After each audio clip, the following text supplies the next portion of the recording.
कर्म सिद्धांतों की बात करने वाले हैं। जैसे कि आप टाइटल भी देख रहे हैं, जो हमारा अक्सर ज्ञानी हो, अज्ञानी हो, परम ज्ञानी हो, शास्त्र ज्ञानी हो, कोई भी हो, हमेशा एक सवाल उनको हमेशा खटकता है कि हम इतने अच्छे हैं तो हमारे साथ बुरा क्यों हो रहा है।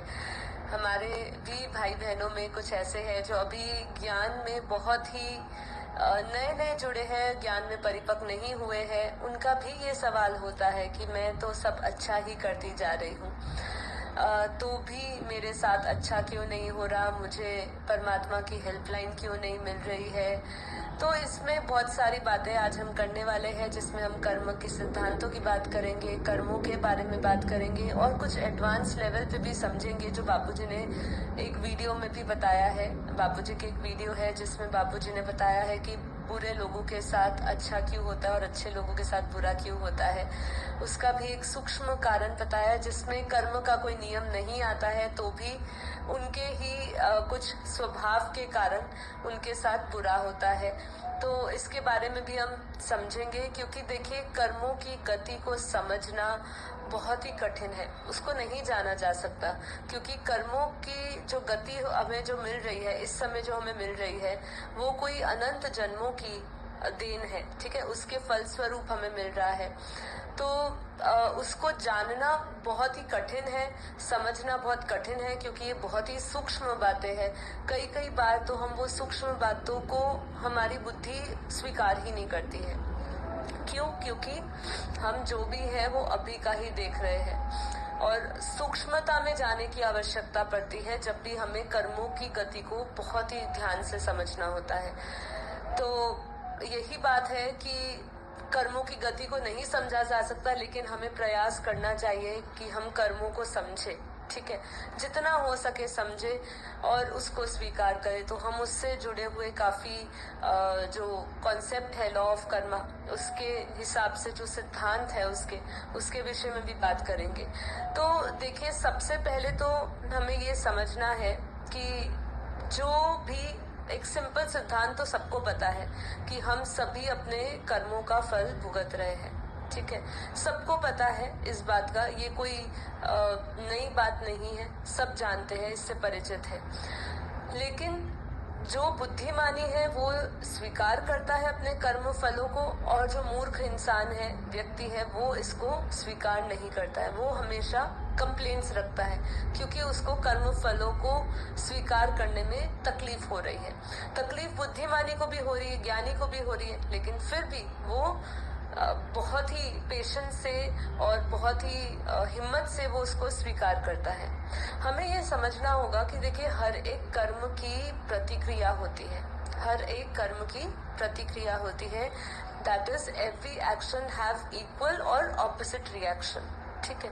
अब हर एक कर्म की जो प्रतिक्रिया है, वो प्रतिक्रिया हो सकता है आपको तुरंत मिल जाए, हो सकता है आपको 5 मिनट बाद मिल जाए, और ये भी संभव है कि आपको 5 साल बाद मिले, और ये भी संभव है कि आपको 5 जन्मों बाद वो कर्मों का फल मिले, है ना। तो इसलिए कहा कि इस सूक्ष्म राज को जानना बहुत ही कठिन है, क्योंकि हम कौन से कर्म की जो हम प्रतिक्रिया जो हम भुगत रहे हैं इस समय, वो कितने जन्म पहले की है। इस चेष्टा में कई लोग बहुत सारे थेरेपीज भी कराते हैं कि हमें पता चले हम कौन से कर्म का भुगतान कर रहे हैं। काफी लोग पास्ट लाइफ रिग्रेशन भी करते हैं, जिससे कि उनको जो आज वो दुख भोग रहे हैं उसकी क्लियर पिक्चर मिले, साफ साफ कोई पिक्चर मिले कि ये हमारा ऐसा हमें क्यों हो रहा है, हमारे साथ ऐसा क्यों दुख हम भोग रहे हैं, ऐसा दर्द, ऐसा शरीर का रोग भी क्यों आ रहा है। काफी बार वो कनेक्टेड होता है, काफी बार वो पास्ट लाइफ से नहीं भी पता चलता है। तो उसके भी बहुत सारी चीजें, देखिए, ये पूरा जीवन, ये पूरा ब्रह्मांड, ये एक रहस्यमय दुनिया, और इसमें जुड़ी हुई सभी आत्माओं का जो चैप्टर है ना, लाइफ का जो चैप्टर है, वो भी एक अपने आप में रहस्य है। पूर्णतः रूप से किसी को जाना नहीं जाता। हम कोशिश करें कि हम सब कुछ जान जाए, ये असंभव है। अपने जीवन से जुड़ी हुई हर एक घटना का हम राज जान जाए, ये लगभग असंभव है। और या फिर वो परमात्मा के सिवा आपका जो पूरा लेखा जोखा है वो कोई नहीं जानता है, पर हम जब खुद इसका प्रयास करते हैं कि हमें पता चल जाए तो काफी बार हम भटक जाते हैं। इसलिए सिंपल बात यह है कि हर एक कर्म की प्रतिक्रिया है जो आज हम भोग रहे हैं। जैसा कर्म कर रहे हैं वैसा हम काटेंगे, ये भी सिद्धांत है कर्म का, तो वो निश्चित रूप से होगा। अच्छा, अब दूसरी बात ये आती है कि जैसे भगवान श्री कृष्ण ने 3 प्रकार के कर्म की बात करी है। ठीक है, जैसे एक तो स्वाभाविक कर्म होते हैं जो हम खाना पीना उठना बैठना अपने नित्य कर्म जो कर रहे हैं वो एक स्वाभाविक कर्म है। इसके सिवा हम सत्कर्म करते हैं, अच्छे कर्म करते हैं, और एक होता है पाप कर्म कर रहे हैं, विकर्म कर रहे हैं। यहाँ पे हम निष्काम कर्म की बात नहीं करेंगे क्योंकि आज हम कर्म के सिद्धांतों को पहले समझना चाहते हैं, तो हम बेसिक लेवल को समझते हैं। निष्काम कर्म की अवस्था तो बहुत ही बाद में और एडवांस लेवल की है। जब बुद्धि का विकास होता है, ज्ञान में आत्मा परिपक्व होती है, तब जाके वो निष्काम कर्म को समझती है या वैसा जीवन जी पाती है। ठीक है, क्योंकि भगवान श्री कृष्ण ने तो कहा कि आप कर्म के फल की तो इच्छा ना कर, तेरे हाथ में सिर्फ तेरा कर्म है, तू सिर्फ कर्म कर सकता है, कर्म की फल की जो फल है वो तेरे हाथ में नहीं है। लेकिन इस बात को भी समझना एक सिंपल लाइन में वो अलग बात है साधारण तरीके से, लेकिन इसको हमें अपने जीवन में उतार के निष्काम कर्म करना वो बहुत ही अलग बात है। ठीक है, महाज्ञानी परम ज्ञानी त्यागी तपस्वी आत्मा ही ऐसा अपना जीवन निर्वाह कर सकती है। तो यहाँ पे बात हो रही थी कि सत्कर्म और पुण्य कर्म और पाप कर्म, विकर्म और सकर्म। अब हमें ये समझना है कि क्या हमारा जो पुण्य कर्म है क्या वो हमारे पाप कर्म को खत्म कर सकता है? तो कई लोगों का ये मानना है, कई लोग ये समझते हैं कि हमने जो बुरा काम किया हमारे अच्छे काम उसको न्यूट्रलाइज कर देंगे, मतलब हमें बुरा काम जो है, बुरे कर्मों का जो फल है वो हमें भुगतना नहीं होगा। लेकिन ये गलत बात है, बिल्कुल गलत है। जो आपने बुरा कर्म किया है वो भी भुगतना पड़ेगा, अच्छा कर्म किया है वो भी भुगतना पड़ेगा। पर बस यही होता है कि जब हम ज्ञानी हो जाते हैं और अच्छे कर्म करने लग जाते हैं तो हमारा व्यवहार, आचरण, वृत्ति सब बदलने लगती है। तो हम जो है ना परिस्थिति को बदलने का जो है ना चेष्टा नहीं करते हैं। अभी क्या है कि हम प्रयास करते हैं कि आसपास की परिस्थिति बदल जाए, लेकिन आसपास की परिस्थिति नहीं बदला जाता है। ठीक है, उसको आप बदल ही नहीं सकते हो, क्योंकि जो कुछ भी हो रहा है वो परिस्थिति वश जो है, हमें ऐसा आभास होता है कि वो परिस्थिति है हमारे सामने, वास्तव में तो वो हमारे कर्म फल ही होते हैं। और दूसरी बात, अगर मैं सही तरीके से कहूँ ना, तो बुरा व्यक्ति और अच्छा व्यक्ति कोई कुछ होता नहीं है। देखा जाए तो ज्ञानी और अज्ञानी, जो बोध में है, जो सोया हुआ है, इसी 2 प्रकार के व्यक्ति होते हैं। अच्छे बुरे कोई नहीं होते हैं। जो अच्छा है वो जागृत है, वो सोया हुआ नहीं है, वो होशपूर्ण जीवन जी रहा है। और जो बुरा व्यक्ति है, जो हमें बुरा लग रहा है, वो बुरा नहीं है, वो जागृत नहीं है, वो सोया हुआ है, वो नींद में है। ठीक है, तो सबसे बड़ी बात यही है कि अच्छे बुरे लोग होते ही नहीं है, बस ज्ञानी और अज्ञानी लोग ही होते हैं। किसी को बोध होता है अपने आप का, किसी को बोध नहीं होता है। तो ये सब चीजें हमें समझनी है। जीवन की सत्यता को समझे, कर्म के सिद्धांतों को समझे। जितना कर्म को समझेंगे उतना आपका जीवन सरल हो जाएगा। क्योंकि देखिए, कर्म का सिद्धांत तो आज बच्चे को पता होना चाहिए, जिससे कि वो पाप कर्म करते हुए डरे हो, है ना।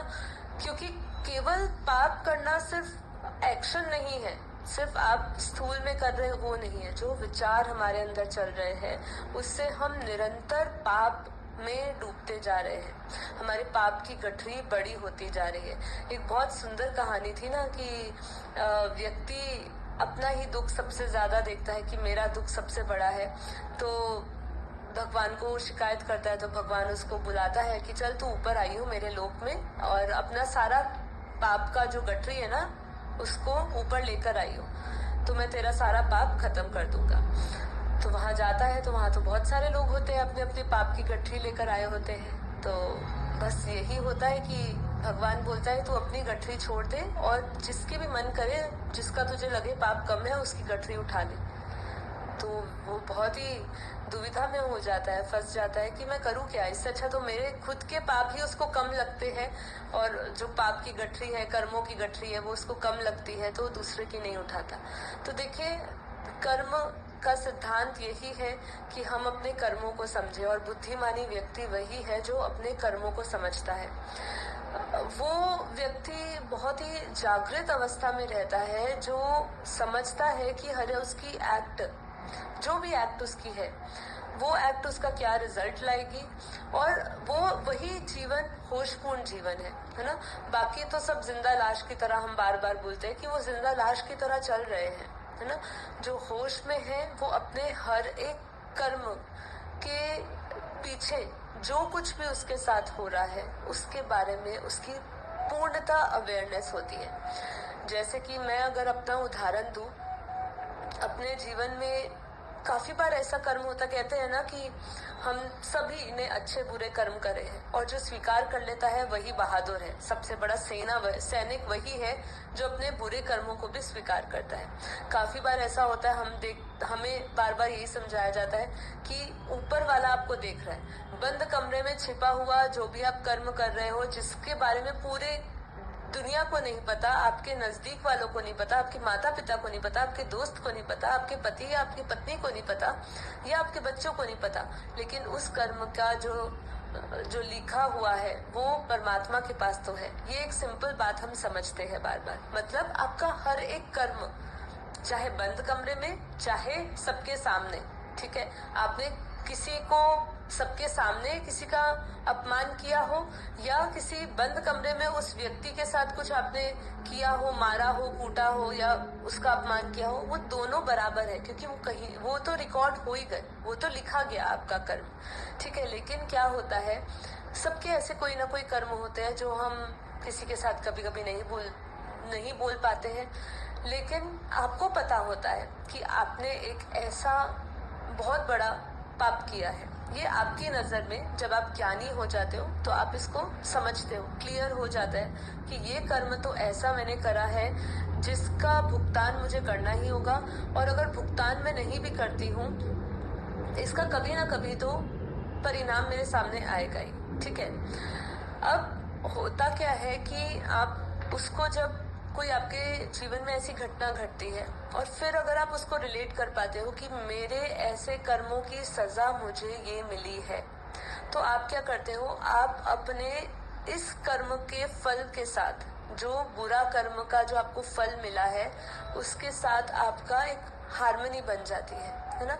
आप उसको एक्सेप्ट कर लेते हो। जैसे ही आप उसको एक्सेप्ट कर लेते हो, उसका प्रभाव कम हो जाता है ना। परिस्थिति नहीं बदली, आपके ऊपर वो दुख आया, ठीक है, किसका, आपके ही कुछ कर्म का। आपने उसको स्वीकार किया, और आप अच्छी तरह जानते भी हो कि ये कर्म का फल मुझे मिल रहा है, ठीक है। जब आप इसको अच्छी तरह समझ लेते हो, फिर उसके बाद जो आप भुगतान कर रहे हो उस कर्म का, वो उसका प्रभाव आप पर ऑलमोस्ट जीरो हो जाता है, क्योंकि आप उसको स्वीकार कर लेते हो, उसके साथ तादात्म्य बना लेते हो कि बस ठीक है, कोई नहीं है, मैं जानती हूँ यही कर्म है। और उसके साथ साथ आपकी बुद्धि इतनी विकसित हो जाती है, ज्ञान के साथ साथ कर्मों के ज्ञान को आप अच्छी तरह समझ लेते हो, सूक्ष्म कर्मों को भी समझ लेते हो, कि आप चेष्टा करते हो, या आपका प्रयास यही बना रहता है कि और तीव्र गति से मेरे कर्म आए, लेकिन बस ये कर्म बंधन चुकता हो जाए, है ना। क्योंकि जैसे कहा, पाप भी भुगतना पड़ेगा, पुण्य भी भुगतना पड़ेगा। तो पाप भी आएगा, लेकिन इंटेंसिटी वही रहेगी, पाप भी उसी इंटेंसिटी से आएगा, लेकिन आप उस इंटेंसिटी को न्यूट्रलाइज कर पाओगे अपने ज्ञान और अपने विवेक से, अपनी बुद्धि से। जो भी बुद्धि में उस समय ज्ञान होगा, वो समझदारी आप जब दिखाओगे, तब आप उस जो कर्म को है न्यूट्रलाइज कर पाएंगे। वैसे न्यूट्रलाइज नहीं हो सकता है, परिस्थिति नहीं बदलेगी, लेकिन आपकी बुद्धि जो उसको स्वीकार कर रही है, जो बुद्धि में जो ज्ञान पड़ा है कर्मों का, उसके राज को आप समझ गए हो, तो वो कहीं ना कहीं आपको शांत रखेगी, है ना। अशांत वायुमंडल में भी आप शांत बने रहेंगे। बेहद की परम शांति सोचो, बोलो परम शांति। Join us daily for our morning live meditation, Monday to Saturday, 5:30 to 6:30 a.m. Join us daily for live meditation, 10 p.m. to 11 p.m. on YouTube Live. Subscribe now. Website www.paramshanti.org. Email us anand@paramshanti.org. Like, share, subscribe. Join today. बेहद की परम शांति सो